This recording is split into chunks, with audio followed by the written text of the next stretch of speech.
All right, everyone, welcome into episode 161 here on Two Countries, Two Americas, All Sports. I'm Nick Olive, as always, joining you from Chattanooga, Tennessee of the United States.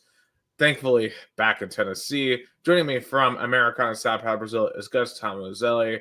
And we want to wish you all a Merry Christmas, Happy Hanukkah, Happy Kwanzaa, Happy whatever you celebrate here during this holiday season. And Gus, I see you're wearing your Santa hat. Yeah, my Tennessee Santa hat and my Meow Christmas, uh, like a Christmas kit I used to wear in America, but I kept it here in Brazil. Actually, today I went to see the Christmas light here in Americana, a little bit of a Christmas spirit, and Right. And it's reiterate. so go ahead. No, just reiterate what you said. Happy Merry Christmas, Happy Hanukkah, Happy Festivals, and Happy holidays for all the people that celebrate. Otherwise, go ahead. You know what's crazy? So apparently there's like 10 different ways to say Hanukkah in English language. So Amelia, yeah, she had said it during the story, and apparently some viewer emailed complaining that she pronounced it wrong. There's like 10 acceptable sayings. So I don't know. So people will get their panties in the wad, to say the least, over anything. And obviously, I have my Christmas. Well, really, it's just a snow sweater kind of thing. Got a couple years ago. I can't remember what store it was. It was at the Sevierville Outlets where I got it. Of course, it just blows my mind that you guys celebrate Christmas during the summer down there. So I Yep. guess you're going to the beach. Christmas I stay here with my folks, my grandma here in Americana. I'm gonna do my travel on the New Year's Eve. That's the kind of holiday I kind of get more outgoing. Here is like Christmas in Brazil is kind of the way Americans celebrate Thanksgiving. You have a big meal at your house with your family members. Kind of like Christmas, kind of like what Thanksgiving is America. It's a more Hmm. family gather for a meal kind of celebration. Absolutely. It's supposed to be weird, like with all the Christmas specials that are so American dominated. And like just with them traditionally having snow and cold weather and everything, and then watching it from a place like Brazil or Australia where it's summer, you know. Yeah, yeah. It's kind of. I mean, I feel bad for the Santas here in Brazil because they have to wear all the gear that of a Santa does, and it's made for the winter weather, and in Brazil it's hot. So Yeah. poor people that have to work Santa in malls, stores, because they get they really have to like work hard because it's really hot and they have to wear all the gear. Yeah, well, obviously, the weather I've experienced with the past couple of days, the Santa outfit would have been perfect. The Santa outfit wouldn't have been enough. Before we get into our topics, I always like to start off the Christmas episode with a fun related question. To me, here, what is one thing in the sports world that you would like for Christmas? Oh, mine's an easy one. Rio Branco to be promoted to the second division, the state of São Paulo, no question about it. Because I see them working hard every day, practicing hard. Getting all together for the debut on January 18th. So mine is easy one. Rio Branco to get promoted to A2 in the state of São Paulo, and hopefully winning another trophy. It will be historical for the city of Americana. And I'll add another one to a Brazilian team to win the FIFA Club World Cup. I don't care even if it's Palmeiras or even Flamengo, Fluminense, Botafogo. Just would have been fun for the Brazilian soccer legacy to see another Brazilian club winning the FIFA Club World Cup. Yeah, well, if I wanted for Santa to kind of allude to a topic we're about to talk about here in a second, I would like some elite receivers for the Tennessee Volunteers to help out Nico Imialava. Would be if I only could ask for Santa for one thing, it would be that. And with that, to not belabor the point, let's get into it. Of course, this past weekend was the first weekend of the college football playoff, and I had the pleasure of going to Columbus, Ohio, to see Tennessee, my Vols, play in the biggest game in over 2 decades at the Ohio State Buckeyes, a team that was coming off a crushing defeat at against Michigan. Against Michigan. And before it's shout out to Colton Holgan saying "Roll Tide," and I must say to you, congratulations on your ReliaQuest Bowl bid, and good luck against Michigan. Oh, You know, thanks for watching. Oh, absolutely. I mean, there'll be plenty of fun to do in Tampa. As you went there last year, so Yeah, absolutely. There's a lot of fun to do in Tampa. I mean, because the ReliaQuest Bowl is certainly a very important game. But in any case, and shout out to Cole. He's one of my brother's really good friends. So, Merry Christmas to you, sir. But yeah, so obviously I go up to Columbus, Ohio with Jason, our dear friend, and I knew this was going to be tough, right? Because Ohio State, very talented team, but they had been very inconsistent throughout the entire year. I thought that Will Howard had looked good throughout most of the year. I thought they underutilized their weapons throughout the year, and I thought our Vols would have had a shot. I thought they had a chance heading into this game, especially as well as their defense had played throughout the entire year.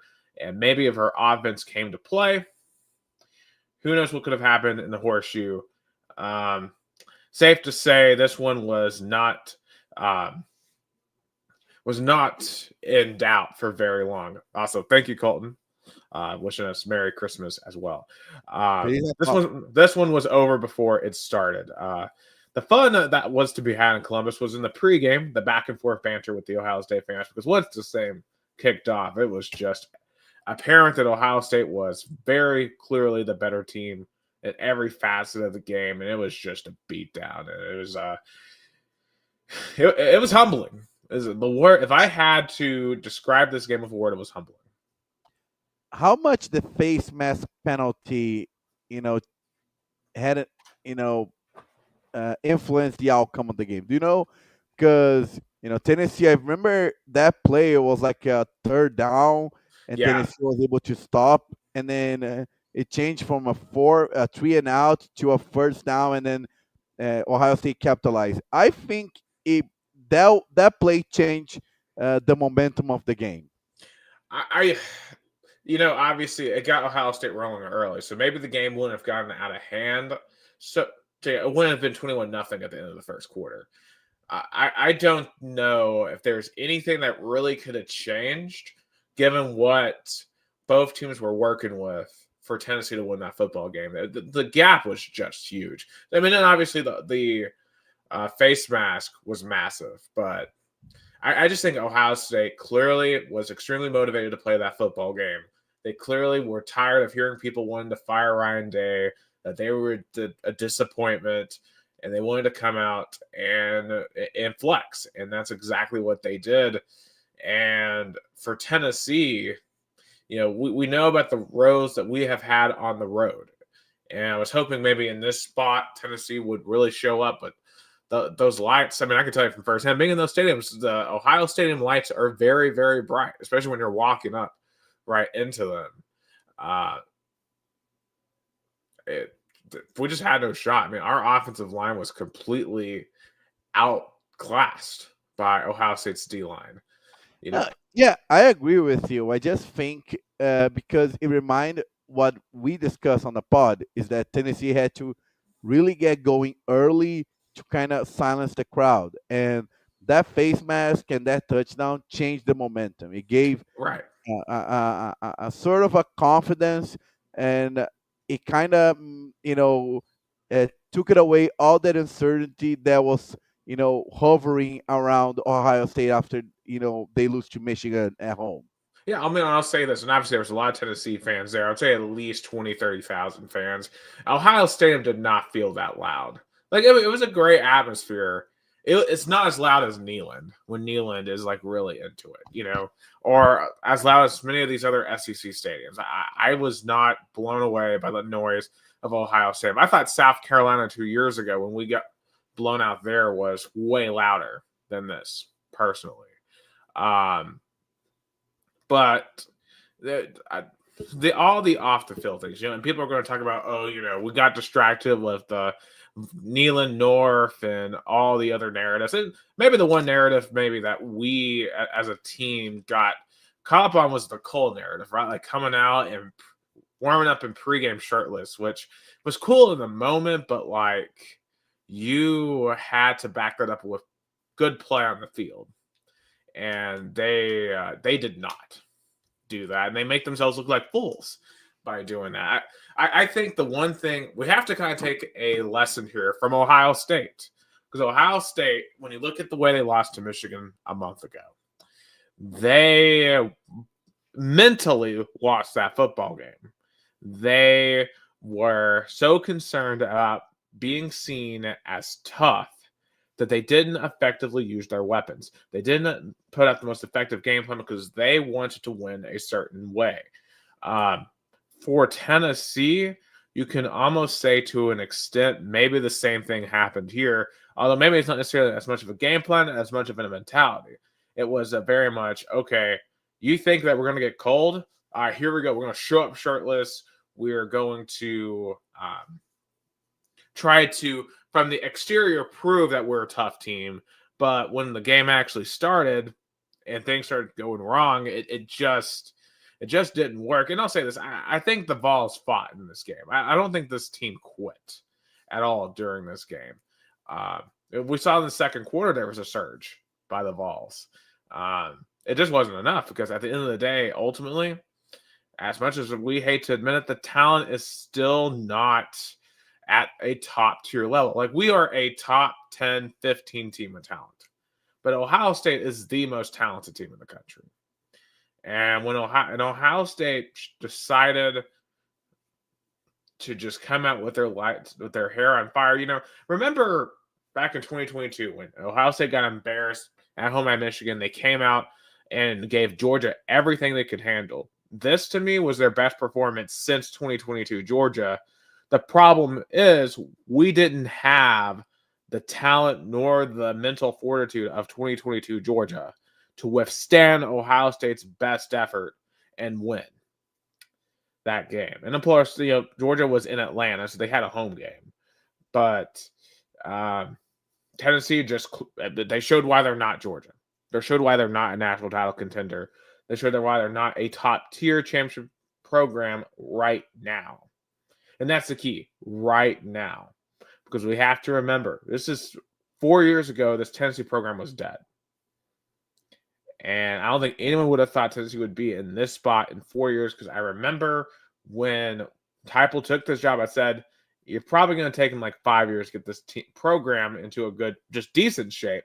And in 4 years, we've already been in the playoffs. We've beaten Alabama twice, won a New Year's Six Bowl,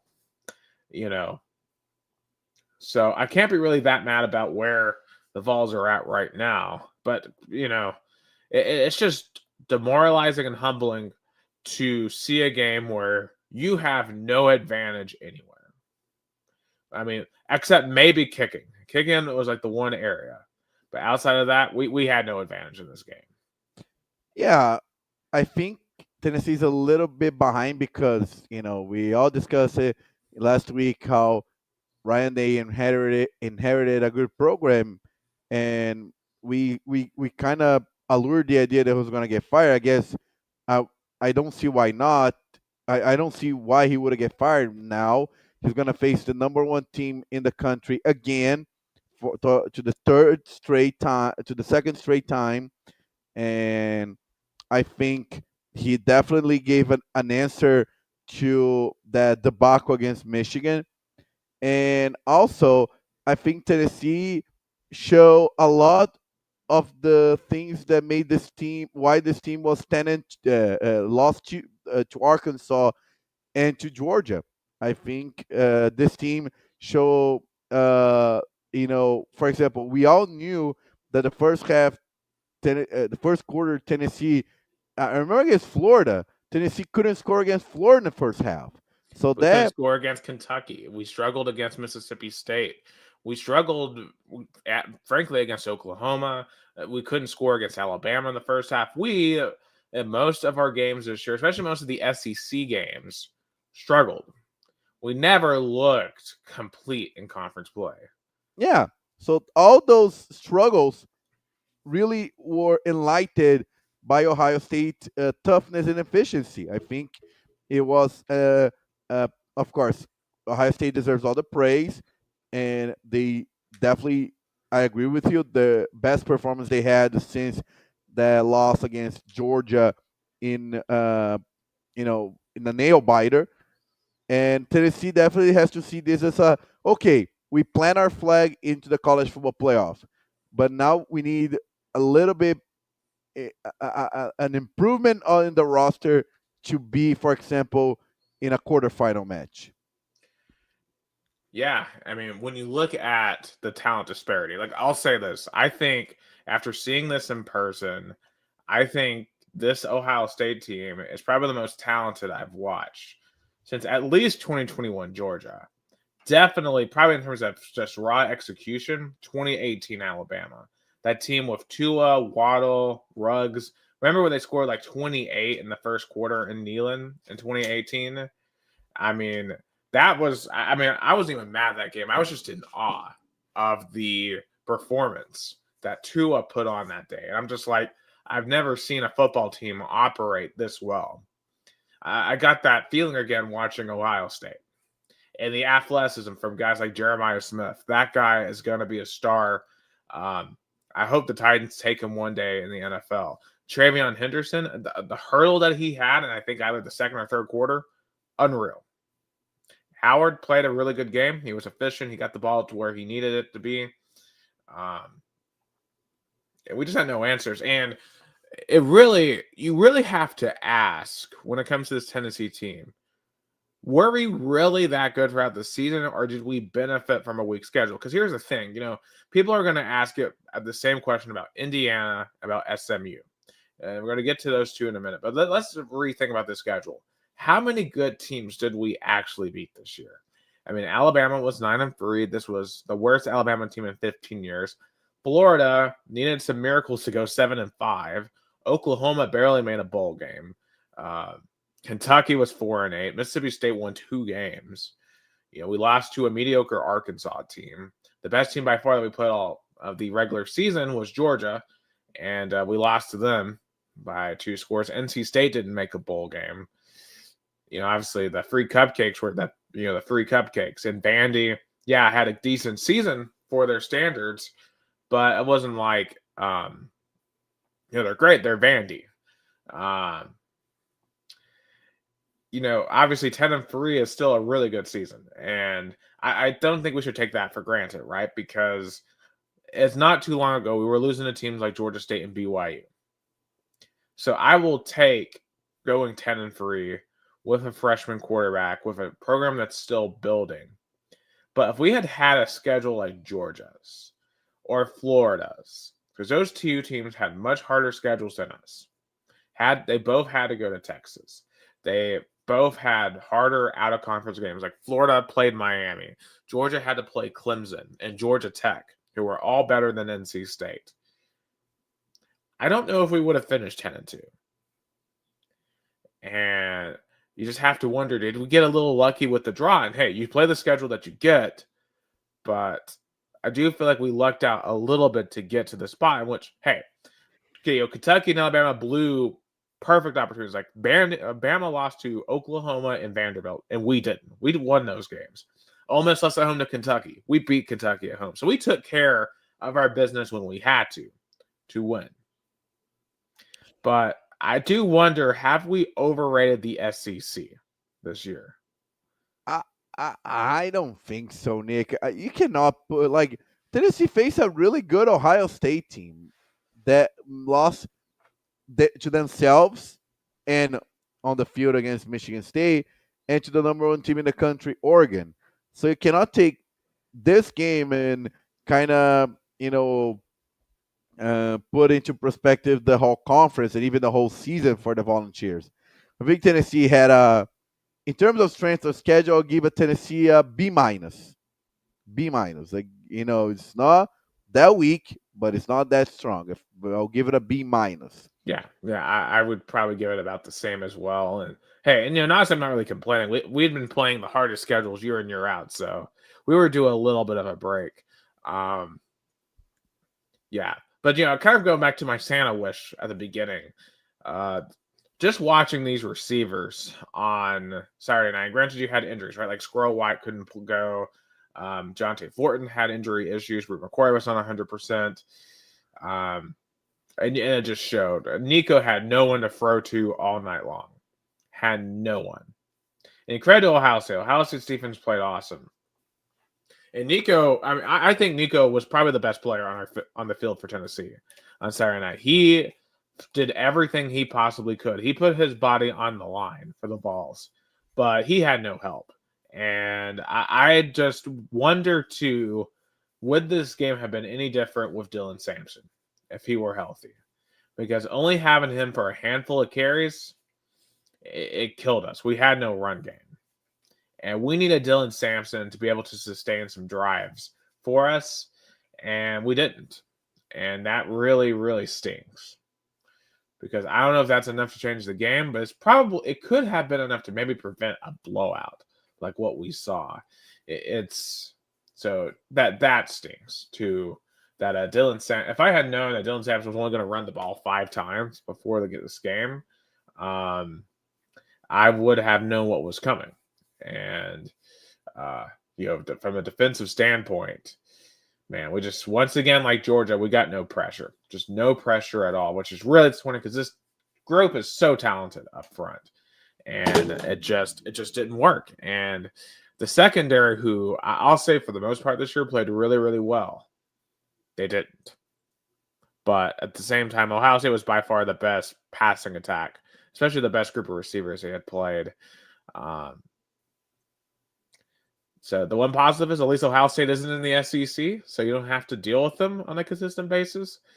But, man, if you're going to win a national title, you're going to have to beat a team like Ohio State, beat a team like Oregon, which, hey, I guess, this probably was what would have happened against Oregon. But, the people who say that, like, okay, Tennessee clearly proved a Southern team can't play in the cold, that's nonsense. We didn't lose this game because it was cold. Lost this game because Ohio State was the better team. Period, point blank, and they outplayed us. I don't think the refs screwed over Tennessee at all. I thought it was a fairly officiated football game. It is what it is. And it sucks that we went all the way up to Columbus to see that. But sometimes that happens. Because, hey, when you go to a sporting event, there's a 50-50 chance your team wins or loses. And we drew the bad side of that. We rolled the wrong side of the dice going to Columbus. But I'll say this, Gus. I don't regret going to this game. Because nor should you. Yeah, because it was a historic event for this team. A historic event for this program. Because I don't know when we're going to get back to the playoff, first and foremost. And two, I don't know if we'll ever play at Ohio State again. Like, it's cool to, see us play in that stadium in the Horseshoe. But 3, it's just a celebration of the team to see them get to that point, to see them get to the playoff, and to be a part of something that's bigger than yourself, which is Tennessee football. Because Tennessee football means so much to all of us that grew up here or moved here, lived here for a period of time. I mean, this means so much to all of us. And that's why Tennessee fans were probably more excited than Ohio State fans, because Ohio State is like, I've been here before. It's like the 3rd or 4th straight, the 3rd or even 4th year they went to the college football playoffs. Yeah, I heard that so much from fans. I'm talking to Ohio State fans on Saturday night in Columbus. That's what they all kept on saying. Like, we've been here before. I mean, y'all clearly have never been here before. Based on your demeanor. And they came in expecting to win the football game because they have been there before. And it showed. Yeah. Which, hey, I mean, I don't think that's a bad thing. Like, look, for Tennessee, we have to learn how to win in these spots. Now we know what we have to do to win in the playoff. We didn't know before, but now we know. Now we know how far away we are from beating a team like Ohio State, which is a long way. And this goes into my next question. How should Josh Heupel respond to this game moving forward? Because, you look at the reaction, and there are some lunatics online who are furious with Josh Heupel over this game. I've seen some people be like, oh, Josh Heupel should be on the hot seat now. Or This game completely erased all goodwill he had with fans. That's insane. This man just got us to the playoffs. He's 37-15 as the coach. And you can say, Nick, and these people can say, oh, Nick, well, you're trying to defend mediocrity. That's not mediocrity. Making the playoffs is not mediocrity. Like, no way, no way. Look what he inherited. People, like, are you insane? Do you want to go back to the Jeremy Pruitt years? No, no way. Like, Tennessee fans should really think one step at a time. Like, we got frustrated in 2022, where we were probably one game away from going to a 14 playoff. Okay, but we won a New Year's Six Bowl.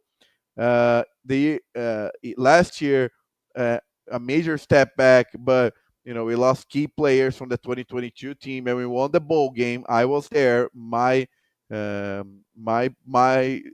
Bowl, I like to call the Citrus Bowl. And then this year, we made the expanded playoffs as a 9 seed. Alabama didn't make it, Ole Miss didn't make it, but Tennessee did. And we went on a road, and of course, we had a bad loss to a really good Ohio State team on the road. Like, I want to just share some crazy fan reactions. This is in the comment section of John Reed. Okay, so he asked, what's your approval rating of Heupel from 0 to 100? So we see 75, 90, 90, 75. So we got this guy right here. He's got 50. How could you only have a 50% rating? I mean, my God, that, like, if we're not going 100, 15-0 every single year, this guy isn't approving of it. I mean, you realize how many times Tennessee has gone undefeated in 125 years? Like 3 times. It doesn't happen every year. It can't happen every year. 60 to 75, 45. I think there were some that were just trolling. I mean, I hope so. Like 7.2. Head coach grade 90, offensive guru 60. And two, I can maybe forgive that a little bit more because the offense the past 2 years hasn't been great. And I'm at a 25% rating. He's our marked Richt. So anyway, so that's some of the online reaction to Josh Heupel. One, should he make some staff changes? And if he makes staff changes, what should those staff changes be? It's definitely. The first one is the first thing I want to kind of analyze is, how about if he loses his defensive coordinator? That should all give all the praise for how Tennessee played defensively. Right. And I saw a lot of people being like, well, this clearly proved that Tim Banks still hasn't changed. For one, I think the loss of Keenan Peely was bigger than we all realized at the time. And it's actually magnificent that hadn't cost us sooner. Because that probably should have cost us a playoff spot. Be losing Keenan Peely. Because we needed him desperately in this game against Ohio State.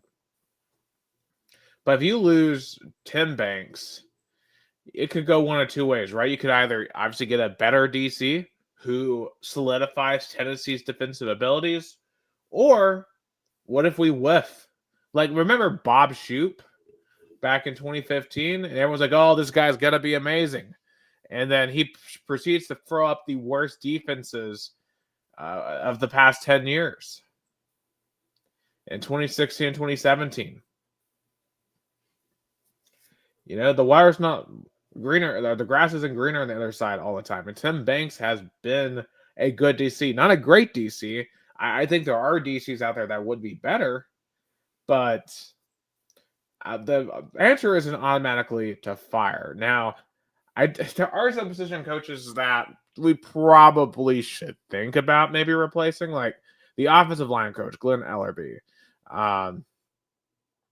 It hasn't been the greatest performance. We saw the O line, especially in pass blocking, struggle bad. Like the that just bad at times in terms of pass blocking, and they were completely overwhelmed on Saturday night playing Ohio State's defensive line. But the run blocking has been pretty good for the majority of this year. We had the leading rusher in the SEC. Do you fire an offensive line coach after helping your running back get the most yards in the conference? I don't know if you really can. Of course, the receiving coach, Kelsey Pope, he's getting a lot of fire right now. And sure, the receivers weren't great this year, but how much of that can you really blame on the receiver coach? How much of the success of the wide receivers is dependent on the wide receiver coach? I don't know. We have some special teams miscues at times this year, but I thought overall they played solid as a unit. I'm with Mike Eckler. Of course, Rodney Gunner, D-line coach, love him. He needs to stay for as long as possible.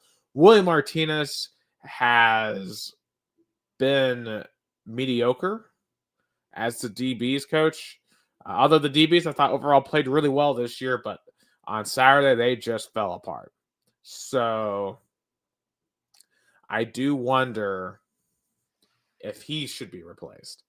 But anyone, I think, definitively saying that anyone should be fired doesn't know, I think, what they're talking about. And I think, especially when it comes to Heupel, if you even think that Josh Heupel should be on the hot seat,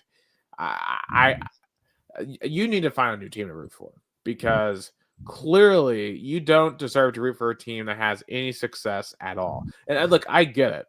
We've grown up our entire lives. I'm 26, watching Alabama win title after title, Georgia winning back-to-back titles in the past 5 years, Florida winning a couple of titles under Urban Meyer, and Tennessee has won nothing.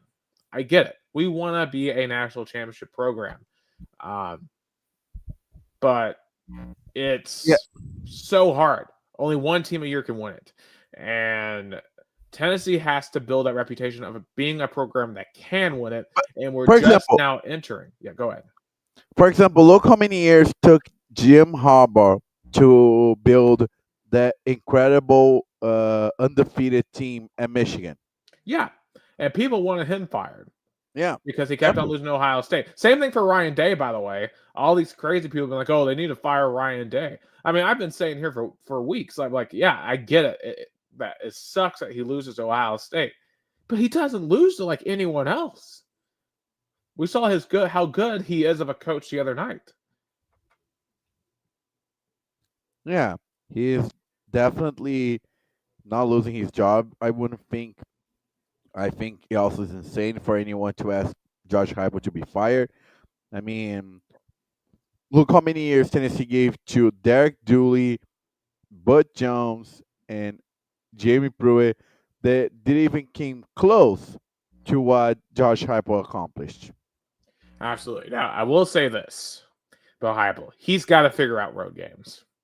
He has to figure out how to win on the road, because, it's been a narrative. We talked about it heading into this, preseason. I remember, can Josh Heupel win big games on the road? He beat Oklahoma, which turned out to be a great team. But then we went on the road, lost to Arkansas, lost to Georgia, and then we did beat Vandy, but Vandy was basically a home game. And then we saw what happened at Ohio State. If we're going to win championships, we're going to have to win some games on the road. There's just no if, ands, or buts about it.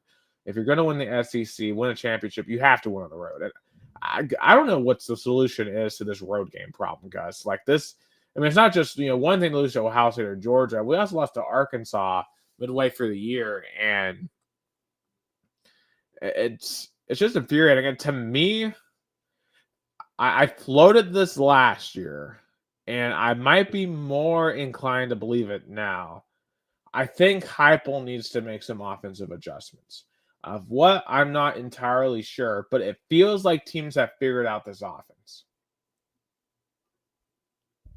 Yeah, I think, especially on the road, I think Josh Heupel is going to take a hard look at this offseason and really maybe take a step back and try to fix his side of the ball, because clearly, before, especially 2022, was Tennessee has offense but no defense. This year is the opposite. Oh yeah, I absolutely believe that um, we got to get back to that, and to an extent, we are already playing a little bit different.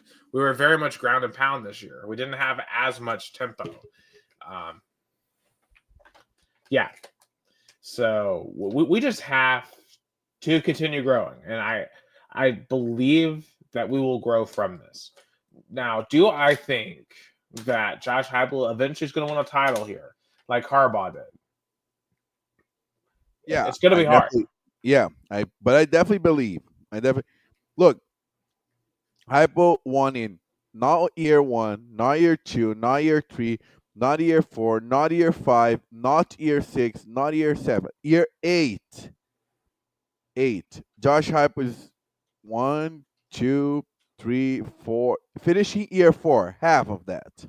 Yeah, and it might be that long before we actually win a national championship. But I'll say this: I don't think the national championship should be the end all be all for Tennessee fans because you know all I wanted back in 2021 was for Tennessee football to be fun again. Because I'll tell you guys, like I felt my joy and my love for Tennessee football waning during that last year of Pruitt.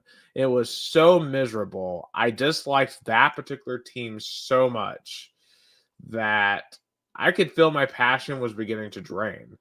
And the past 4 years have firmly restored that for me. And yeah, this team wasn't pretty to watch. They were frustrating, but this team fought the entire time.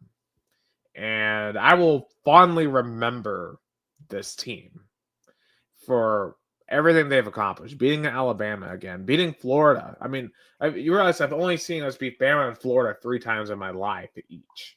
Um, so I can never be mad at beating those teams. For beating Oklahoma, avenging the 2015 loss there. All of it just it's just overwhelming that it's over. Like we go on these journeys. Each season is its own journey. You know, it's one. We now have one less football season of Tennessee football that we get to watch in our lifetimes before we go back and meet our creator. And you know, I'm a lot of people have chosen the last 48 hours to be angry about the way this has ended. I'm not going to do that. I'm going to I look mean, back with I, gratitude. granted, the last time Tennessee lost in the postseason was against Purdue, right? Was the Music City Yep. Bowl? Yep. Yep, a lot less stakes than this one, but we got robbed. Now, granted, in my book, we won that game. I don't acknowledge the results of that game. Yeah, but We unfortunately for clearly lost this one. We clearly lost to Ohio State. yeah, But yeah, I just if you're a Vol fan and you come across this and you're feeling super angry, that and you just feel like the team let you down, I understand. If you went all the way to Ohio like I did, I went all the way up to Ohio. So I'm not just sitting here in my comfortable apartment in Chattanooga, telling you how you should feel. And I'm not telling anyone how they should feel. Some of my friends have been talking about how they feel like they're fed up with just the state of college football and that with people transferring and they just feel like it's getting harder to continue supporting their team. And oh, if that's right, and if yeah, like those are insane people because college football is for me the closest thing to an European and South American soccer as United States of America can be. You know, the passion, the love, the kind of thing Tennessee fans did on Saturday is the thing I only see, here in Europe, in South American or even European soccer. Traveling on the road, living that experience. Um, and I also think that uh, don't take this for granted. You know, Tennessee made it the postseason. You don't want to be in a place, for example, Florida. Like, what'd you rather be, Tennessee or Florida? Like, Florida fans probably feel happy. Oh my God, we won the Gasparilla Bowl, and we finished 8-5. Do you want to be that, or do you want to, acknowledge that Tennessee can be better, but you know, we're in a much better state. Oh, absolutely. Um, and people are going to clown us over how this went, but I'm just going to choose not to listen to those people. But one thing that kind of gets me worried is that Tennessee uh, lost I think Tennessee lost the last two encounters against Big Ten team now. Ohio State and Purdue. We beat Iowa. We literally saw them play a Big Ten team last year, Gus. Oh, that's true. Iowa. I thought Iowa. no, We were there. Iowa State is in the Big 12. That's why I got Yeah, mixed. no. We beat Iowa. Okay, so it's 1 and 2. And I just want to pull this up for people who are feeling real frustrated about maybe going all the way to Columbus and seeing that. This is my record of in-person games I've attended. I've been to 48 in my life. I have a losing record, Gus. 21-27, including 1-10 on the road. And the reason why I bring this up is an irrational point for me to take would be that I just never need to go to a Tennessee game again and deprive myself of that because I could see myself as a curse. But I'm not going to do that because I just don't Why think should that you? Like what if yeah, you like only people that went to 1998 to 2002 seasons and then stop completely have a great record, because if you put any fan from 2010 to now that went consistently on Tennessee football games are not going to have the greatest record. absolutely. I just the amount of whining I am seeing in the Tennessee fan base right now, it just it doesn't make sense. And I think we should be grateful for what we've been able to do and worry less about what we haven't. And just know that no matter how much it hurts for us, it hurt for the people that are inside the building in Knoxville, the coaches, the players.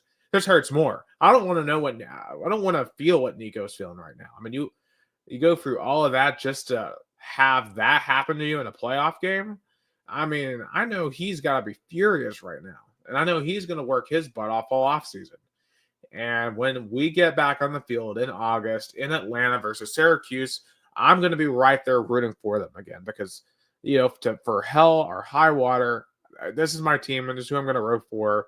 And if you are out on Heupel, you're out on, you think that this is the ceiling for Tennessee football, it might be.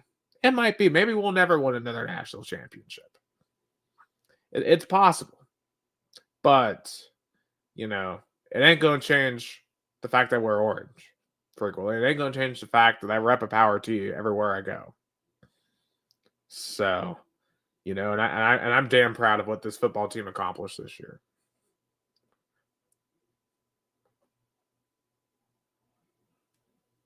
Okay, here you guys. I 100% agree with you. I think Right. definitely um, you have to look around and understand where where you were and where you're going, and where Tennessee was bad, really bad, and Tennessee right now is going a good direction.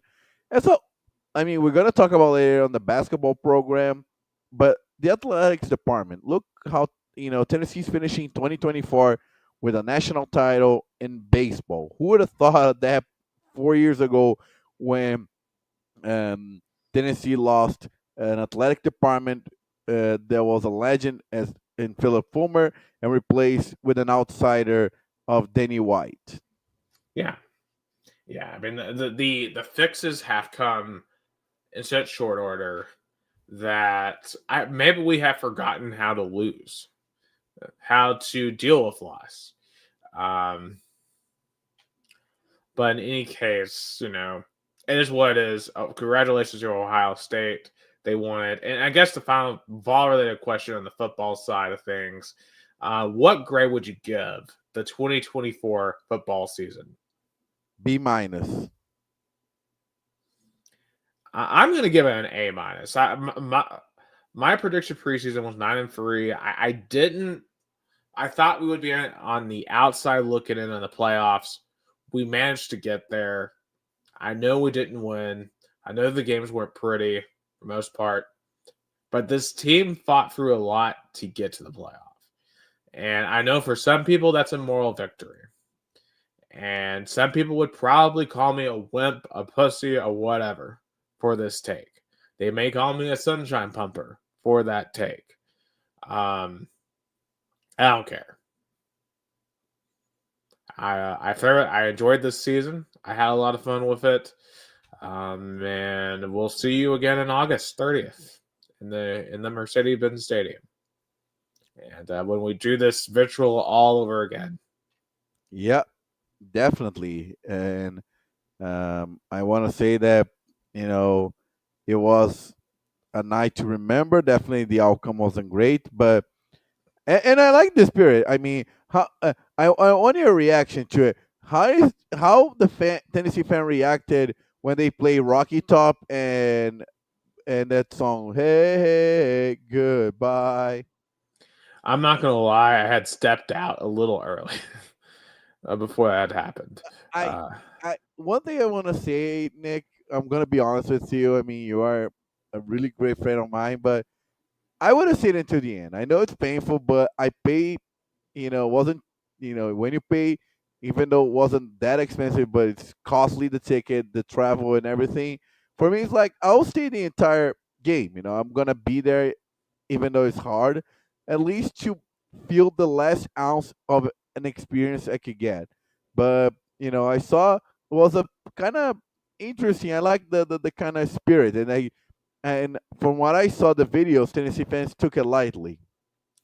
yeah, I don't know. Well, I'll say this: where I was sitting, it was a little rough with some of the fans that are around us. So I just, before I did anything or said anything regrettable, I just wanted to move myself to a better space so I could process the loss of the time. Um, it's hard when you're on the road like that, because I went through it South Carolina 2 years ago, and basically the whole night was just deja vu of that. Because I swore back then I would never go to another road game, and I was suckered into that again. And I'm not going to make that same promise now. I will probably go to another road game at some point, because one day I'm going to see us win another road game. Like the last time I saw Tennessee win a road game, in fact, the only time I've seen the Vols win the road in person was 2018 Auburn. So I I, need. I My, if that counts, was against Georgia Tech in Mercedes-Benz Stadium. I count that as a road game because literally Georgia Tech is from Atlanta. So Yeah, but we have more fans. That was the problem. I, I know, but Uh, for me, that was my road win. yeah, maybe you're right. Maybe I should have stayed put, but Yeah, I I get just it. didn't want to. Yeah. Yeah, like you felt like enough is enough. Like I also get your point. Just for me, tend to be more like enjoy the moment, and maybe because I love Tennessee Volunteers. And don't get me wrong, but I don't have that connection of being a childhood team of mine. Like I'm more an outsider of a fan. But Right. And like nevertheless, when it comes to something like that, I mean, Rocky Top's just so personal. To me, it yeah, means a lot of things. Like I don't want to sit around and watch them mock a song that's like sacred to me. yeah, So I'm just not gonna do that. That might make me soft, but that it is what it is on that. yeah. But in any case, it was at the very least, yeah, I'd say most of Ohio State fans were fine though. I had a lot of good conversations with them. Have interacted with a lot on my TikTok, so it is what it is. But Ohio State definitely deserved to win that game. They earned that win, and I hope we use this as a teaching moment. Don't let it derail the program because we see this all the time with losses that derail programs, derail franchises. Please don't let this become that. I don't want to be sitting here in 2 to 3 years and saying, man, the program hasn't been the same since they got blown out at Ohio State. It doesn't have to be like that, and I don't think it's going to be like that. No, it wasn't. It was a humbling moment and definitely a chance to grow. Exactly.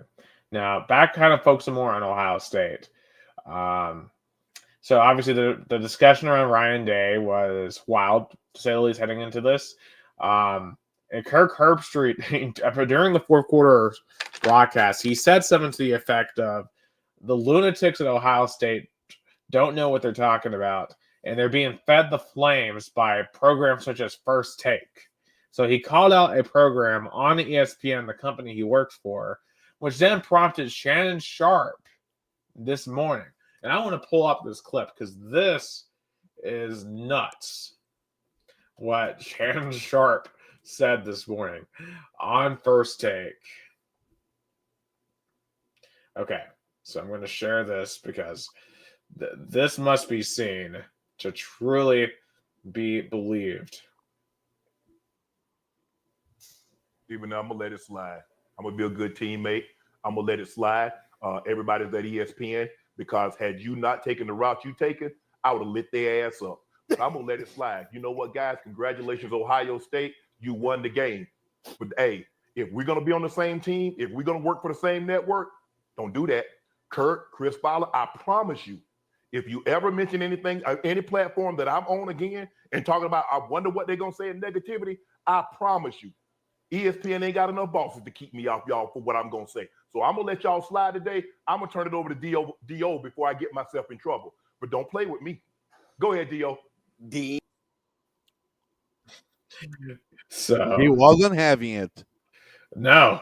So what do you make of that? Because basically, Kirk Herbstreit. Let me see if I can find that original clip. Because basically, Kirk Herbstreit was basically making the argument of that the whole thing around Ryan Day was manufactured.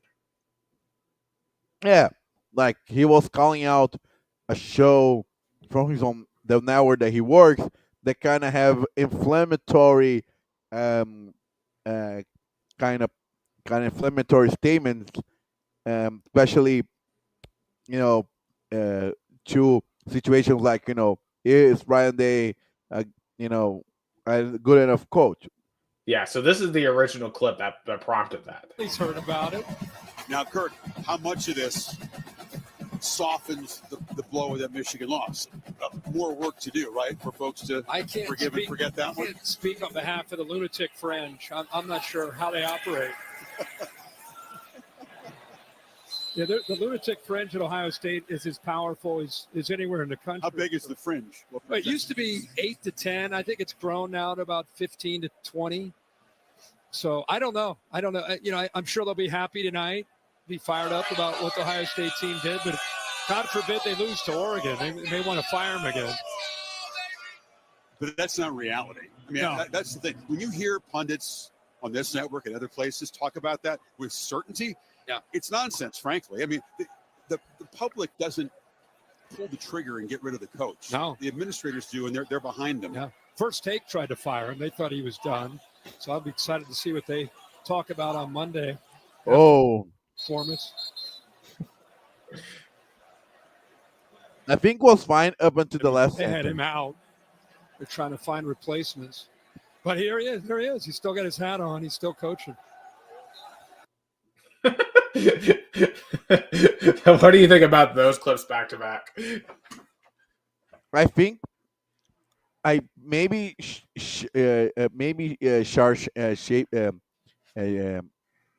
Shannon could be a little more class. But I get what he's saying. Like, hey, I work on this show. You call out my show on prime time, and saying that we were, trying to do or to have an opinion that was, as they said, lunatic. Of course, you're going to fire back. Yeah, I mean, I think Kirk was right in that discussion. I mean, Ryan Day is 67-10. I mean, he would be hired immediately somewhere else if he were fired at Ohio State. I mean, that's just the reality of the situation. And I am curious what Shannon Sharp would say otherwise. But in any case, I just found that very interesting, that back and forth within the same company. Now, obviously, this wasn't the only playoff game. This was the only playoff game I really saw from start to finish.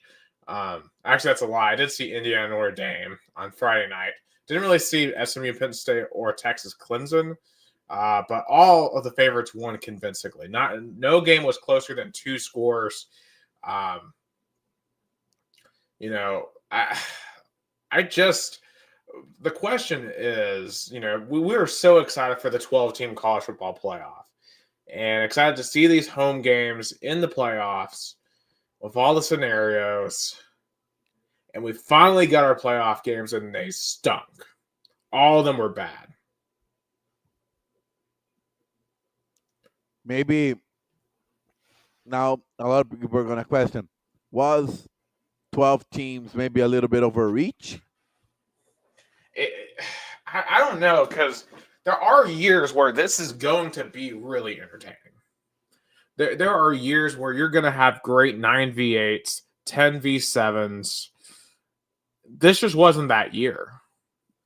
And when we look at how we choose teams, what we evaluate, maybe that should change. But I mean, when you look at the results, right? Like, I just can't blank and say, oh, the SEC should get preferential treatment.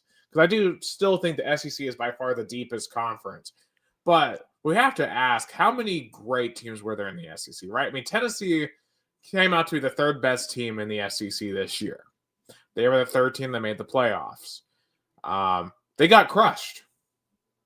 So I can't just blanket say the Big Ten sucks, because we got absolutely creamed by their 3rd best team in Ohio State. Because, you know, I could say that was going to be my argument for Indiana, that they didn't play anyone. But, you know, was their resume that much worse than Tennessee's? I mean, I think it was worse than Tennessee's. And I'm still of the opinion if Tennessee had played Indiana, that Tennessee would have won that game. I'm still of the opinion that if Tennessee played SMU, Tennessee would have won that game. Do I think Alabama gives Notre Dame a harder time? Do I think South Carolina gives Penn State a harder time? Absolutely. Absolutely. But what do you do? Because Bama and Ole Miss both lost really bad games they shouldn't have lost. Bama lost to Vandy. Ole Miss lost to Kentucky. South Carolina lost to both Alabama and Ole Miss. Like, what was the committee supposed to do here? When mandated to do 12 teams with the auto bids.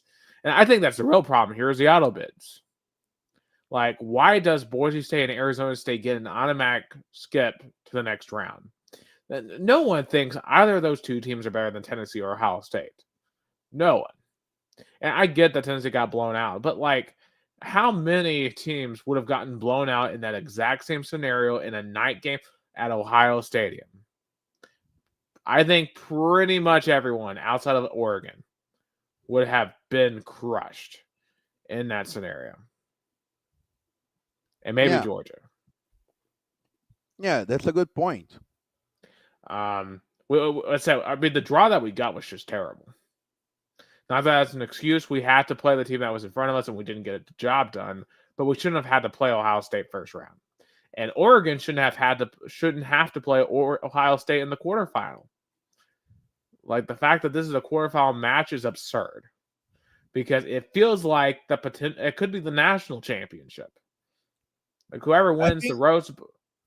I think the playoff, this format, I think there should be reseeding. Like, there should be 1, 8, 2, 7, 3, 6, 4, 5. I mean, you don't have to do that though. All the teams that are left are 1 through 8, so you can't reseed right now. The problem is how they're seeding right now. Like, Boise State and Arizona State should not be the 3 and 4 seed. No, I'm not talking about reseeding. I'm talking about, you know, the bowl games be 1, 8, 2, 7, 3, the best teams, not the seeding. Okay, maybe I should be myself clear. Okay, there should be automatic bids, but not then the quarterfinal should be in order of the rankings, not on the original seeding. I don't know if you get what I said. Yeah, so I'm gonna kind of create what that should look like real quick. So that was what Oregon, Georgia. So the 4 teams that would have gotten a bye were Oregon, Georgia, Texas, and Penn State. So 12 would have been Arizona State, 5. And actually, let me present this while I'm typing it, so y'all can see what I'm doing.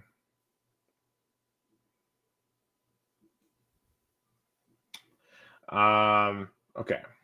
So I'm sure. So that would have been Notre Dame. So 11 would have been. That would have been. Actually, wait, no. 12 would have been Clemson. 12 would have been Clemson. And then 11 would have been Arizona State. 6 would have been Ohio State. 10 would have been SMU. 7 would have been Tennessee. And then you would have had Indiana. And I believe it would have been Boise State. So look at that 12-team format right there. That is if we just went straight off rankings with the auto bids. Does that change the way we should look at this? Does that change this playoff at all? Because I don't know. Boise State, Indiana, I think would be a really close game.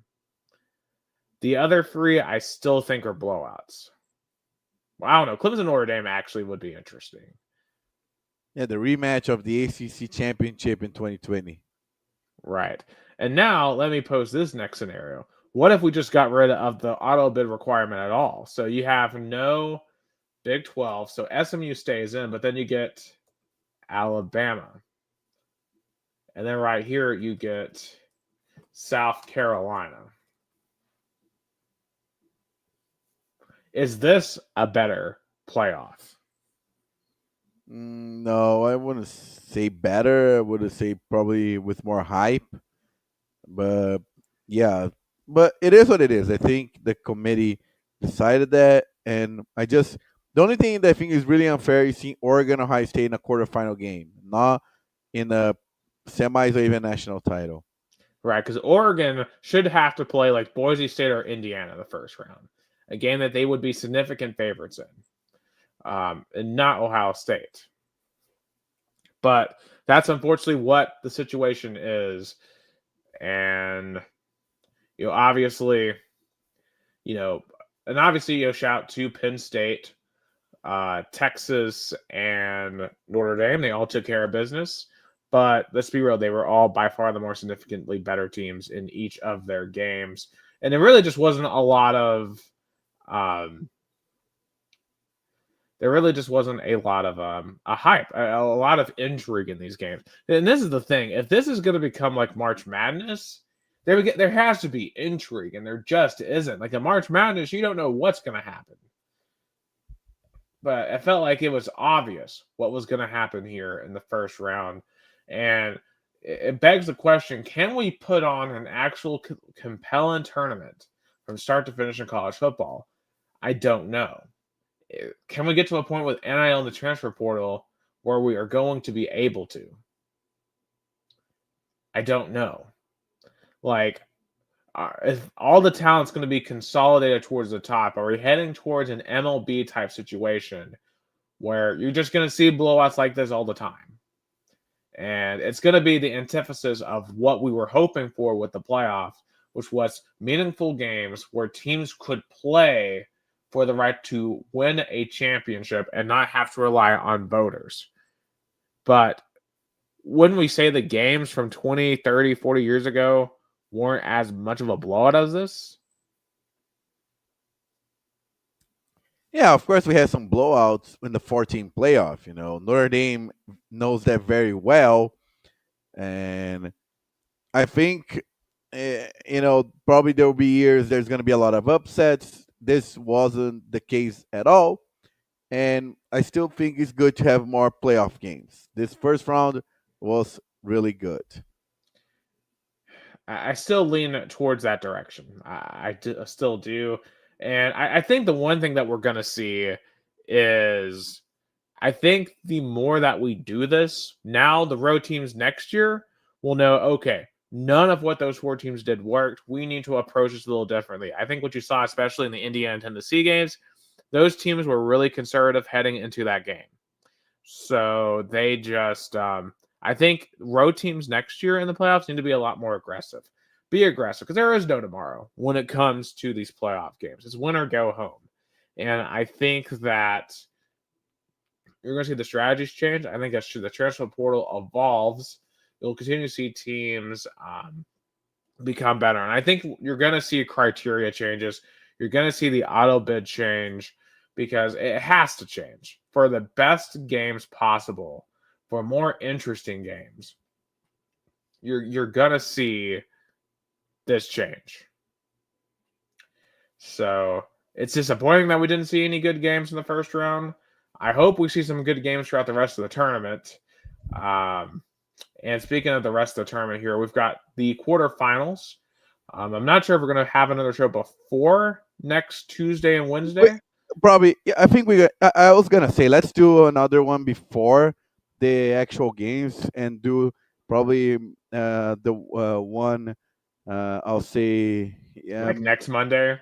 Yeah, I'll say, let's do one next one so we can probably preview those, but it's going to be great matchups overall. And definitely the one I'm more excited about is Oregon, Ohio State. That for sure, because yeah, that's going to be an unbelievable game. But we'll talk about that more in the next week's episode. As once again, congratulations to all 4 of the home teams: Texas, Penn State, Notre Dame, Ohio State, for advancing to the quarterfinals. Now, obviously, there's other bowl games going on around the country. Yeah, as you mentioned, Florida, you referenced them earlier. They won the Gasparilla Bowl. Yay! You beat Tulane. Congratulations. Yeah, they finished 8-5. So, I mean, from what because it's all about expectations.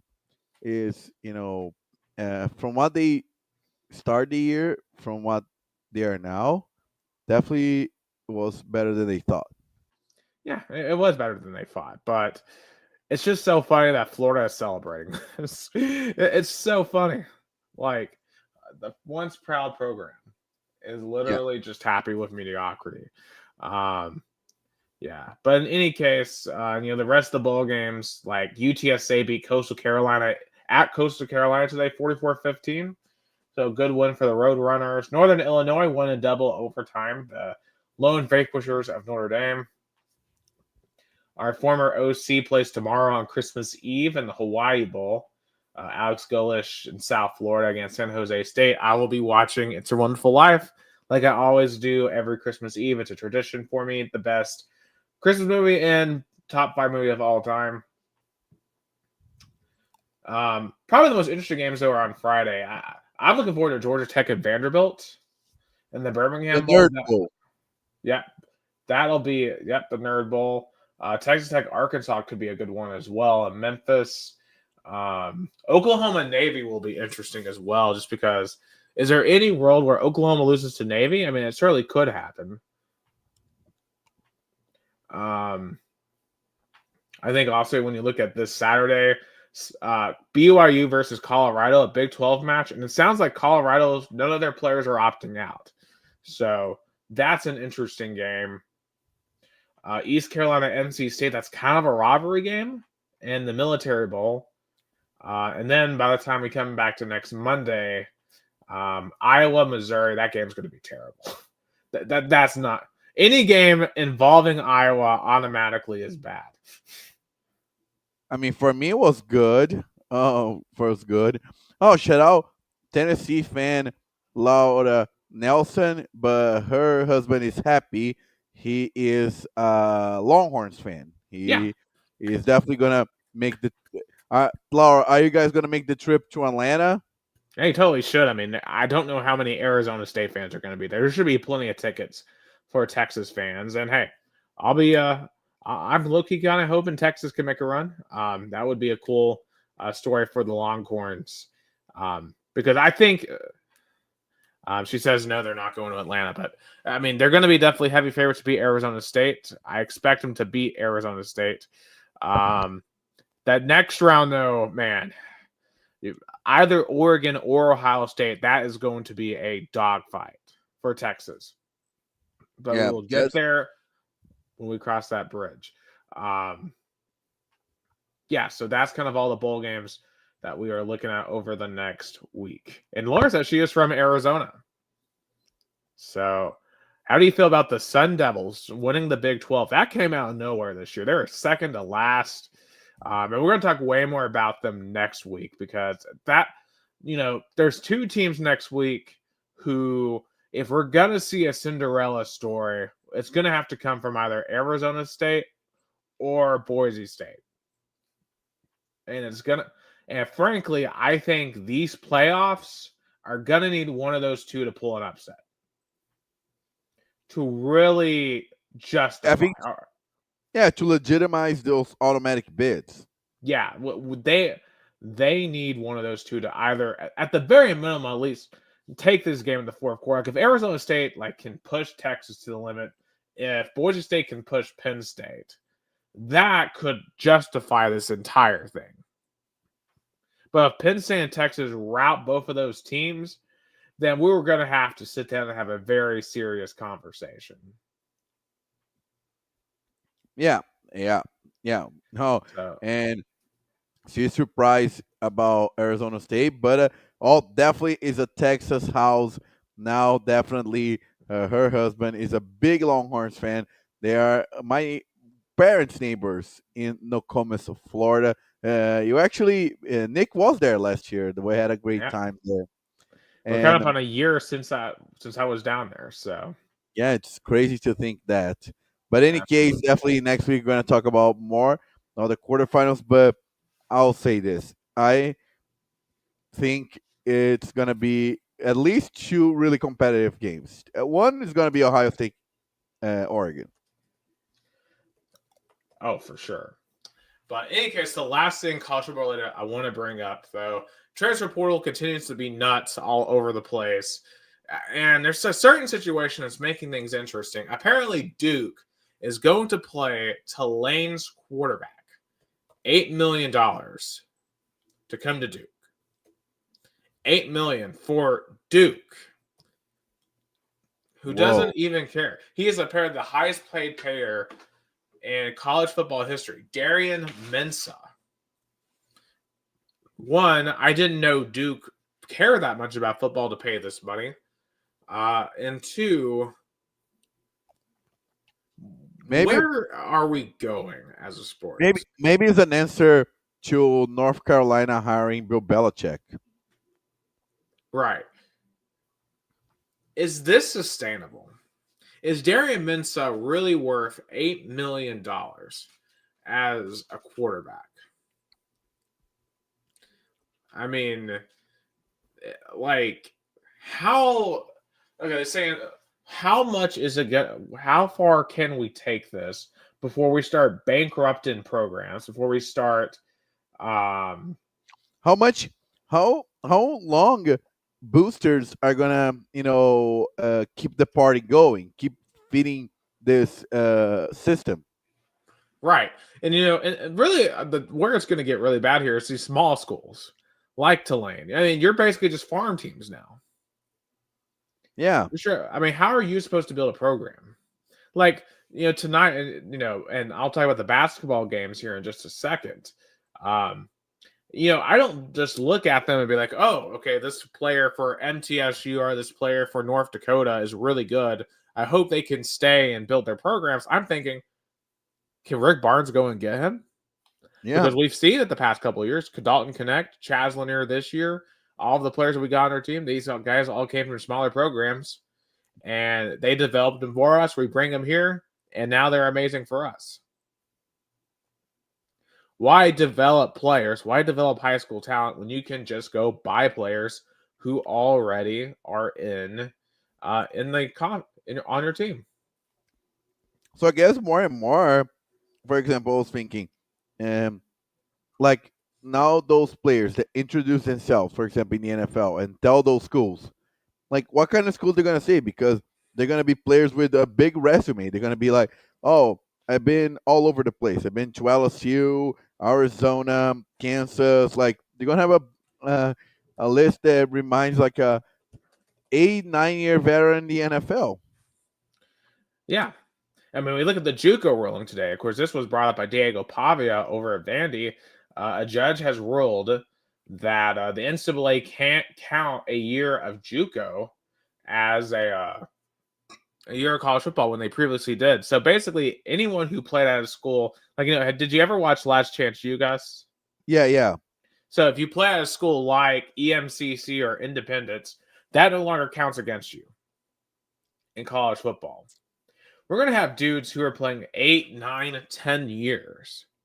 One of the magical things about college football is that you can't play in it forever. You have a time limit for the moment you step in to college football.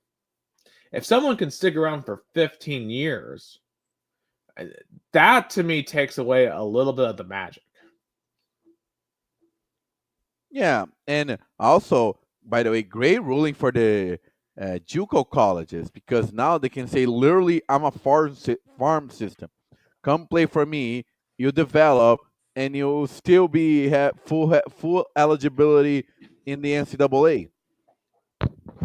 Absolutely, and guys like Buddy Stevens at East Mississippi are totally going to be fine. They're going to love this ruling because that's their whole point. That's their whole purpose as an institution, is being a farm system. But then guys like Tulane, who are trying to build up being a playoff caliber program, because now in this era of having all the auto bids, a team like Tulane can make the playoff. A team like Boise State can make the playoff. It's going to be hard for them to build if they're going to continue getting pillaged every single year. Like, look at Washington State. They had a really decent year this year. They've lost their quarterback to Oklahoma, lost their OC to Oklahoma, lost their HC to Wake Forest. And now they're down again, a year after getting demoted from the top of power football. I mean, it's just brutal. It's a dog-eat-dog world right now. And either your school has the resources to compete or it doesn't. And if your school doesn't, I mean, what do you do? Also, Merry Christmas to you, Laura. She is wishing us good night. Merry Christmas. Feliz Natal. Yeah, but what are you supposed to do if you're a team that has no resources? Because at least in the old days, like if you were smart and intentional, you could build up a solid football team. I don't think you can, because I don't blame the players at all. The players have to take care of their families. The players have a finite amount of time to use their God-given talents. It's a dangerous sport. Your career could end on any given play. You have to do what you have to do. So I don't blame the players. The system is, I don't know how sustainable it is. Yeah, and probably we're gonna really find out in like 5, 7 years how like this new era of college football is gonna be, especially with player mobility and player empowerment and even player financial gains. Absolutely. And I just want to go and reiterate, I have no problem with players making the money. Yeah, me too. We probably need to think about rules to ensure that competition remains interesting, because I love college football. I want it to remain interesting. And I don't want it to go down the path where only a select few teams have a chance to really win. But as we saw the other night in Columbus, Ohio, we might already be there. Moving over to college basketball. Now, Tennessee is number one still. They were ranked number one again today. However, they had a really nasty game today against MTSU. They were down by 6 at halftime. MTSU came out and were just on fire. But thankfully, in the second half, Tennessee, they took care of business. They got it back together, pulled away one by 18. And this comes on the heels of Cam Carr, who was a second stringer coming off the bench. He decided to transfer midseason because he was not happy with the amount of playing time he was getting, and he decided he was out, which is disappointing because I was excited to see him develop. But it is what it is there. And now we're down to 8 rotational players the rest of the year. How concerned should we be about this, especially given that we kind of struggle tonight? But I mean, still, it's a big accomplishment. Tennessee being 12-0 because the only third time in program history and the first since 1923. Right. So, but I mean, to be fair, it's kind of the strength of schedule argument in football. Our strength of schedule hasn't been the greatest. Now, we've beaten some really good teams. Like Baylor into the Bahamas was a fantastic win. On the road at Illinois on that buzzer beater was an amazing win. Those are by far our best wins, for sure. And I'm very curious to see what we do with conference play, considering that 10 SEC teams are in the top 25. Every night in this league is going to be a bloodbath. yeah, definitely. I think conference play is going to be a really proof if this team is going to make it or not.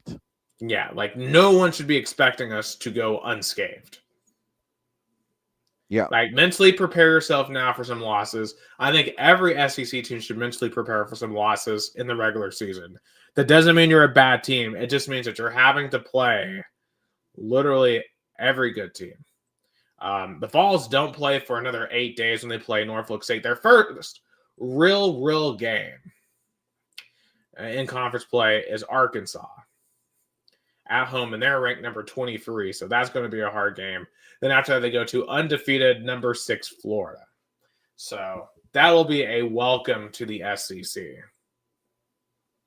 Oh, yeah. Sure. Yeah. And playing against Calipari as well. It's going to be Calipari's debut. And Jonas Idu returning to Knoxville as well. Which I'm sure I'm excited to see what the crowd reaction to that's going to be like. Yeah. I do. One game that I did watch last week, though, that I want to point out, Alabama went to North Dakota in a really weird game. The reason why they did this is because Grant Nelson, one of their top stars, grew up in North Dakota. So they wanted to get him a home game in North Dakota, and they almost paid the price for this. Bama won 97-90. And let me introduce you to the guy that I want Rick Barnes to go after. His name is Trayson Eaglestaff. He scored 40 on Alabama. He's from an Indian reservation in North Dakota, a Native American reservation. And he just went nuts. He was 8 of 18 from 3 in this game. Like, he almost put off the upset of the year. Yeah. Yeah, would have been definitely a very big upset. But I think Tennessee sometimes kind of has this ups and downs in non-con schedule, especially those kind of more smaller schools where they want to show they can compete and they go all out, especially in the first half. But then Tennessee came back and, show why they're the number 1 team in the country. Right. And also, speaking of bad losses, Kentucky lost by 20 the other day to Ohio State. So we were not the only team to be blown up by Ohio State on Saturday. Kentucky basketball also was blown out by Ohio State. So, some up and downs under a first-year head coach. Auburn, I'm actually kind of surprised they weren't ranked number 1, even though they have a loss. They beat Purdue by 18. Auburn probably right now is actually the best team. They just have had a much harder schedule, to be objective and completely fair. Also, speaking of undefeated teams, on the women's side, shout out to Our Lady Vols. They continue to roll through the non-con. I believe they are also 12-0 right now. And it's just so fun to see Kim Caldwell doing really, really good things. They're 11-0. They're ranked number 15 in the country. Granted, they will get a massive step up in competition once they start SEC play as well. Kind of struggled last week a little bit at Memphis, but hey, they got the win. They have some hard games against a top 10 Oklahoma team, top 10 LSU, at number 5 Texas versus 2 South Carolina, and versus number 7 UConn all the next 6 weeks. So we're going to find out truly how good they are when they play those games. But still, though, King Caldwell, she's doing a fine job, this season because, again, it's not easy to, start a new era where you literally are an outsider compared to the last 2 coaches that were from Pet Summit 3. Oh, for sure. So very, very excited. Now let's kind of touch on some NFL here for a minute. The Monday Night Football game has just wrapped up, and it was a beatdown, 34-0 Green Bay over New Orleans. Just an awful season for New Orleans. Started off with some promise, just complete disaster. And Green Bay has officially clinched a playoff spot with that win. So you're going to have 3 teams from the NFC North going to the playoffs.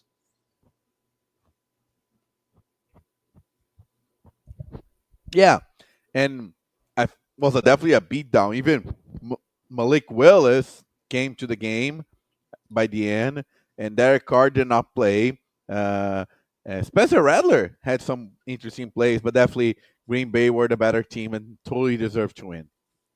Oh, for sure. Now, looking back earlier in the week, we had a really good Thursday night game, Chargers over the Broncos. It looks like the Chargers are pretty much a shoo-in at this point to be in the playoff. I mean, just a great job by Jim Harbaugh. Oh, yeah. What a rebuild. Coach of the year. Yeah, coach of the year. But also shout out to the Broncos, too. I mean, they've had a really good season as well to be in that spot with a rookie quarterback. I mean, both of those teams have been so much better than I think anyone really expected to be before the season. Oh, yeah. Of course, the Chiefs, they won again. They're one step closer to that 1 seed at 14-1. I still don't know if I would really think they're that great, but it's hard. It's going to be hard to beat them in Arrowhead in January. Yeah, definitely, locking in the home field advantage throughout the whole bowl season is definitely what motivates them to, keep this fight going. Yeah. And, of course, Ravens, I think the Ravens, to me, are clearly the best team in the AFC North. The Steelers kind of have that aura of like, okay, how far can their offense really take them? And we saw that this past Saturday, the Ravens completely dominating the Steelers 34-17. The Ravens now are firmly in first place, where they're tied for first place and win there. The Bengals, I thought, they got another big one. They're 7-8, and I think the Bengals still have a shot to make the playoffs.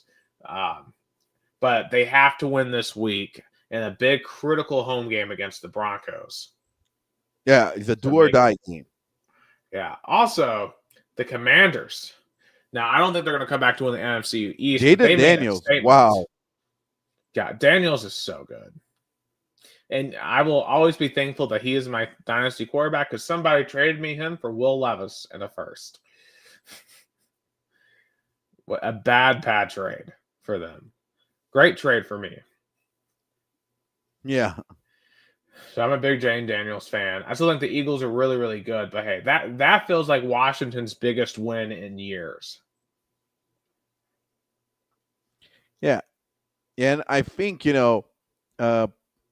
the definitely what a turnaround and new ownership do for a franchise. Yep. That's so big. Of course, the Vikings got a huge win late in Seattle. The Bills had to survive the Patriots. Not a great look. And, Josh Allen, how hurt is he moving forward? Is the question. Shout out to Drake May. 2 touchdowns, 261 yards. He showed that he can be viable quarterback. Yeah. Drake May is doing well. I mean, this crop of rookie quarterbacks, I think all the Caleb Williams, I know the Bears have only won 4 games, but I think he's doing well. I think that obviously Jane Daniels has been amazing. And Drake May's doing well too. This crop of rookie quarterbacks has not disappointed. Not at all. I think I put them in probably better class than the 2017 one. Yeah.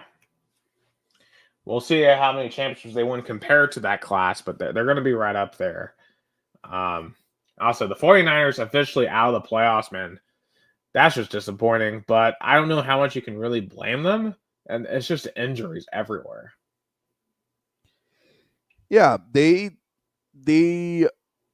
are a team that definitely was decimated by injuries, and also, are they gonna pay Brock Purdy? I wouldn't. It was a I really wouldn't. good story, but I wouldn't. Yeah, now for my dynasty purposes, I hope they do. But if I were a 49ers fan, I hope they would not. Also, the Falcons, they started off the Michael Penix era with a win 34-7 over the Giants. I mean, the Giants are a dead team, and Michael Penix didn't play great, but I mean, hey, it was a win is a win. And with the Bucs losing at the Cowboys, they're back in play for the NFC South. So, Week 17, we have 2 weeks left in the regular season. Let's pick some of these games. So we have a doubleheader on Christmas Day on Wednesday. So at 1 p.m. on Netflix. Make sure you have Netflix revved up, Gus, for Sunday. Yeah. I knew that because they're promoting like crazy this Christmas game. Even Brazil, I saw on subway stations. I saw on TV ads. They really want even the Brazilian fans. Netflix is showing NFL on Christmas. Well, I hope the stream works this time. Remember the Logan? What was it? The Jake Paul versus Mike Tyson fight. It did not work for that stream. It was a disaster stream. Hopefully, they've got the servers fixed. But we're gonna find out one way or the other. Chiefs at Steelers, 1 p.m. Chiefs. I'll take the Chiefs as well. All right, 4:30. Ravens at Texans. Ravens. I'm taking the Ravens as well. Bonus. Will we see mass controversy over Beyonce's halftime show? How so? I mean, you just know the culture war and everything. I can already see someone complaining about Beyonce at halftime. Yeah. Certain folks. Yeah. She's a diva. And I'm surprised they're going to do a halftime show but I guess Netflix wants to attract non-football audience somehow. Well, and you got to remember too, Beyonce is from Houston, so it makes sense for her to perform in Houston. I enjoy Beyonce's music. Yeah. All right, Thursday night football. We got the Seahawks at the Bears. Bears. Seahawks. The Bears are a dead team right now. And Seahawks still in the playoff hunt. All right, we have a triple header on Saturday. Chargers at Patriots. Chargers, I agree. 4:30. This one's huge right here. Broncos have to. If Broncos win, they're in the playoffs. Bengals have to win to stay alive. Broncos at Bengals. Bengals. I agree. Bengals will make for a really stressful, really wild Week 18 for both teams. Cardinals at Rams. Rams. All right, on to Sunday. Red Zone is not going to have a lot of games to play with. Jets at Bills. Bills. Yeah, Bills. Raiders at Saints. No one's going to care about this game. Oh, my God.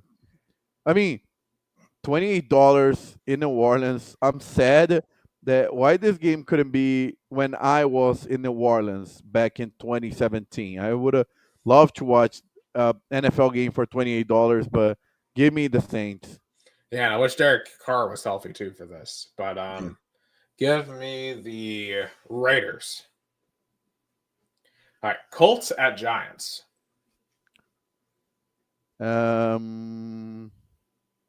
Give me the Colts. Colts, yeah. Giants aren't winning another game. If the Giants lose this game, they would lose all their home games. Man, that's insane. All their home games. Yeah, so they're probably going to clean house this offseason. They're going to probably end up with the number one pick. Who do you think right now should they pick with that number 1 pick? Shadur Sanders. I would agree with that. All right, Cowboys at Eagles, probably the most interesting game at 1:00. So I guess technically, no, the Cowboys were eliminated. So give me the Eagles. I agree. Give me the Eagles as well. Panthers at Bucks. Bucks You know what? This is where I think the upset happens. Give me Carolina. on the road. Yep, on the road. And then the why does this exist bowl? Titans at Jaguars. Give me Titans. Jaguars. Okay, 4:00 games. Dolphins at Browns. Dolphins. Dolphins. Now, great. Probably the only. Well, we have 2 really good games on Sunday. So if you have to do anything early Sunday afternoon, go ahead and do it. You're not missing much. But be back in time for Packers at Vikings. Huge playoff implications, especially seeding.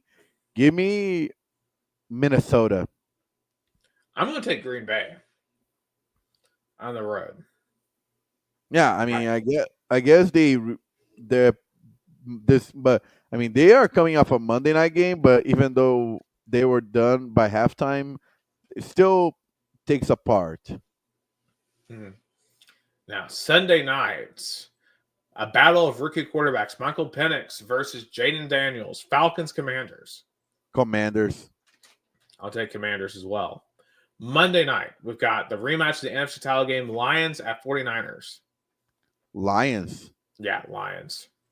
And also, on the opposite side of the Giants, if the Lions win this game, they're going to win all their road games.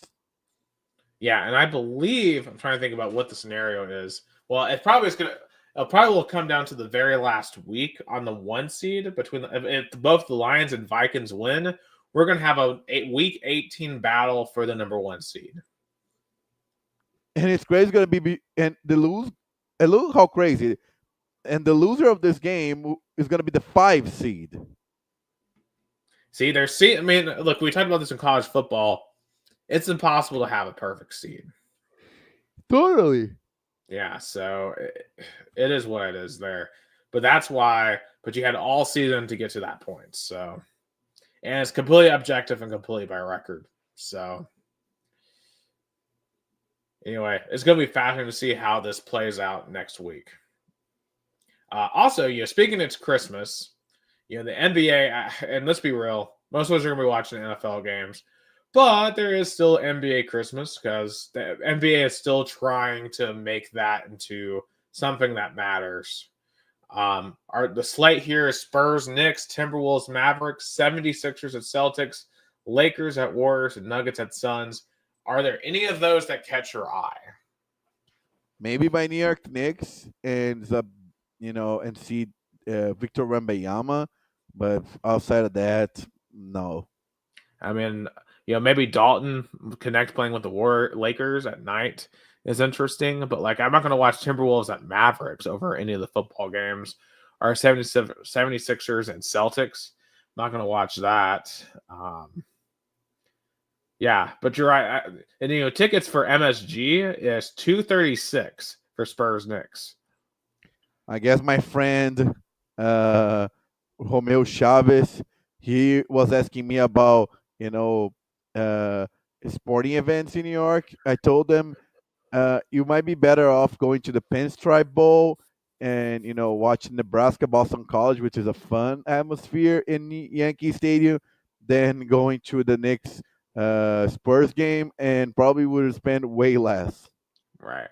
Or you could spend $207 to go to Lakers Warriors. He's in New York. Yeah. Well, I'm just saying too. If you're out in San Francisco, you could pay that much for that. Yeah. But anyway, that's NBA Christmas. It's not like it really matters that much. But just kind of preliminarily, let's looking at the standings right now. The Cleveland Cavaliers currently lead the East at 26-4. In the West, Oklahoma City leads 23-5. So any like big surprises right now? It kind of really, I don't think anything stands out. I mean, Detroit. Hey, shout out to Detroit. They would be in the playing game. It's a lot better than they have been. Of course, the Spurs right now would be in the playing game. Of course, Adam, that Adam Silver is praying that we get to see Victor Wembanyama in a playoff game because maybe that'll turn around the ratings debacle. Of course, the Grizzlies are back. Grizzlies are back with a healthy team. The Houston Rockets, are they back? 20-9. So, yeah. What are your takeaways so far? Yeah, I think it's too early to analyze anything. I think maybe we gonna see maybe a better overall picture late January, but it's interesting to see some teams developing, like you point out, the Detroit Pistons. Yeah, and once again, it reiterates how pointless and long the NBA regular season is. It needs to be way shorter. Yeah, definitely. Yeah. As I heard someone say, it may have been you, why not just have one game on Wednesday and then one game on Sunday? Yeah, that's what I point out. Yeah. So, yeah. All right, MLB offseason. Once again, the big three, the Mets, the Dodgers, and the Yankees continue to dominate. And Walker Buehler actually signed to the Red Sox today. Jock Peterson signed to the Rangers. The Braves continue to not really get anyone, which is frustrating because it feels like they need to at least get one or two big signs, especially in the bullpen. But it's just not happening. Yeah, I think definitely Atlanta is kind of taking a step back and not going aggressive on the market like their divisional rivals, New York Mets. But I think it's a new reality of Major League Baseball. Yeah. Please bring in a salary cap. That's all I'm going to ask on that. And the last thing I want to bring up is a huge ruling in the world of NASCAR. Of course, there's been a huge ongoing battle between 23XI and Front Row Motorsports. This includes the team owned by Michael Jordan against NASCAR, who basically accused NASCAR of running a monopoly, of preventing teams from earning as much money as they are entitled to earn. And a judge has actually ruled in favor of the teams, saying that the NASCAR has to let them conduct business while this situation is resolved. So a huge one for the teams. Because really right now, it's gotten to the point where it's really, really expensive for these teams to operate, to the point where it's too expensive really for them to profitably operate. Because I remember, all these race teams are businesses first, and they are NASCAR is not really putting them in the best position. So maybe if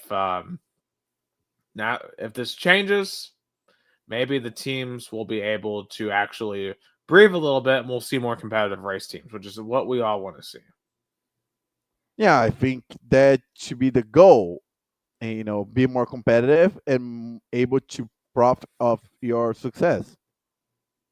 Absolutely. And Gus, looks like the Brazilian section is empty. Is anything happening in Brazil? A little bit of transfer market. I'll say, Paulinho leaving Atlético Mineiro to Palmeiras. Interesting, 18 million euros. Oscar, former Chelsea midfielder, really close to signing with Sao Paulo, coming back to the team that he started all back in 2010. That he left on litigation to Internacional, then Chelsea, then he went to play in China, and now he's coming back. He's actually from Americana. He has a really huge apartment here, not very far from where I live, and it was funny that one of his closest friends is someone that I study with in China, and he was wearing a Sao Paulo jersey and has Oscar to Sao Paulo. He confirmed to me. So he definitely a huge sign. I think that will be the biggest sign in Brazilian transfer market.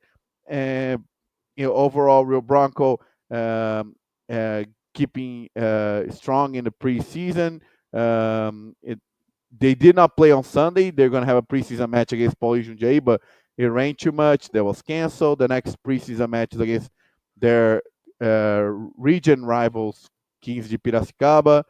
But yeah, it's a little bit dead.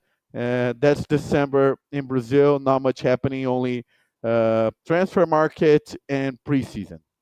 Yeah. Also, just soccer wise too, Indy 11 officially going to One Knox SC next May on Memorial Day weekend for the U.S. Open Cup. Nice. That would be a huge match. Yeah. So Jason is obviously very excited about that.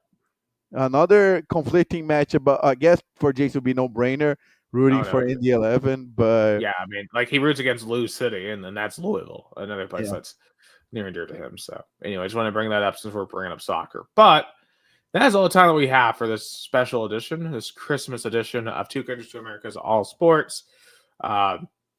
Obviously, once again, just to reiterate to all the Vol fans out there, you have the right to be frustrated. But at the end of the day, I think as more time passes from the disaster Saturday, you're going to look back at the season fondly. That's Gus Tomazeli in Americana, Sao Paulo, Brazil. I'm Nick Hill in Chattanooga, Tennessee, United States. I hope you all have an amazing Christmas, an amazing Hanukkah, amazing Kwanzaa, whatever you celebrate. Have an amazing holidays. We're going to see you next week one last time where we're going to recap 2024 and get ready for a brand new year. Feliz Natal.